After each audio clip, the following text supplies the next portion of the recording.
A bit stressed out this morning. When I woke up, I could tell it was really windy. In fact, last night the wind was really rattling through the house. I went outside for a bit of a walk along the promenade. All the bins had been knocked over down there. There were trees down, branches down. It was quite a mess, and I was kind of thinking, a bit worried about the state of the allotment. When you grow over winter like I do, of course, you've got to have an allotment that can withstand the windy conditions that we've got here and protect everything and be easy to manage, which is always a kind of tricky thing. Anyway, as I walked down the green drive next to my plot, I saw this massive, big wooden coal frame that's been blown, must be about 50 metres through the air, over a massive hedge and everything, onto the green drive.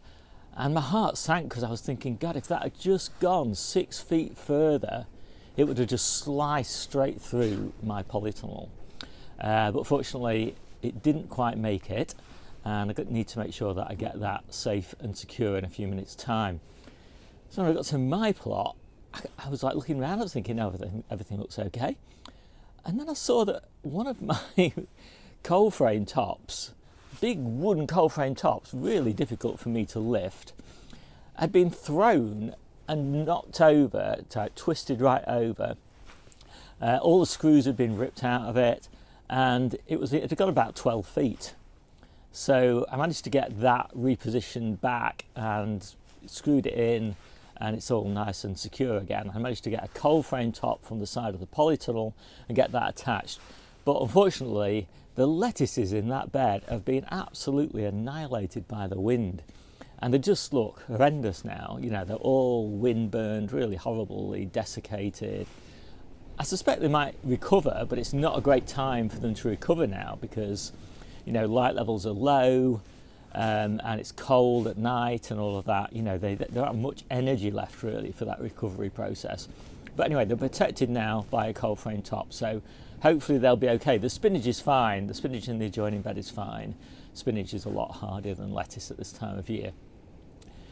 The low tunnel top that was on top of that frame had been thrown about 20 feet in the air, and it had just landed on a spike on my neighbour's plot. And thank goodness it landed on that spike because it kind of held it there. Otherwise it would have probably tumbled and broken and everything as it kind of got blown around. So there was nobody on the plots. I was like looking around for somebody to give me a hand. Anyway, I managed to get this low tunnel lifted off, carried in the wind back onto my plot, and I positioned it on one of my other beds, actually a strawberry bed. And I was actually thinking that I needed to put a cover over that strawberry bed in about January time. Anyway, it's got one now. It's a bit too warm really to put a cover on strawberries right now, but anyway, I'll just leave it open for now. Anyway, I got that screwed in because it had a massive hole in the middle of it. So again, as I said, I got some polytunnel repair tape and I managed to get that fixed. Just the top surface. I'll do the undersurface when it's not quite so windy. But I think, as I say, I'm kind of a little bit stressed out. I had to have something to eat because I think when you get a bit stressed, like it does something to your blood sugar. And anyway, everything now is kind of battened down and repaired. The rest of the plot, all the brassicas and things, they must have lost about 30% of their leaves. So that's a lot of my diet that has just been blown away.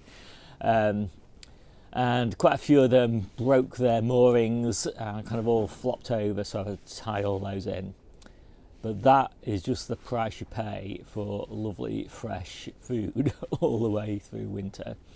And I suppose a bit of excitement never hurt anybody, and a bit of stress never hurt anybody, as long as it's not chronic.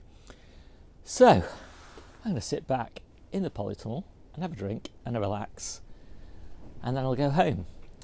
But yeah, just a bit of fun today, and pleased that I got it all fixed. I do recommend, if you've got a polytunnel, make sure you got some polytunnel repair tape at this time of year. I like the 2-inch width stuff.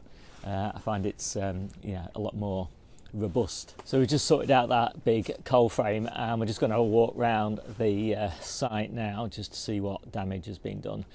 And to be honest, from what people have told me already, I have been really lucky. And I think one of the things is that these kind of polytunnels are pretty good as long as they don't get sliced by flying debris.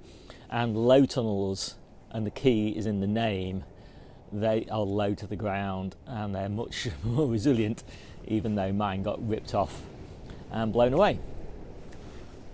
So I hope you liked this quick video. My name's Steve, this is the Seaside Kitchen Garden and Allotment channel, and I'll see you soon with better news, hopefully.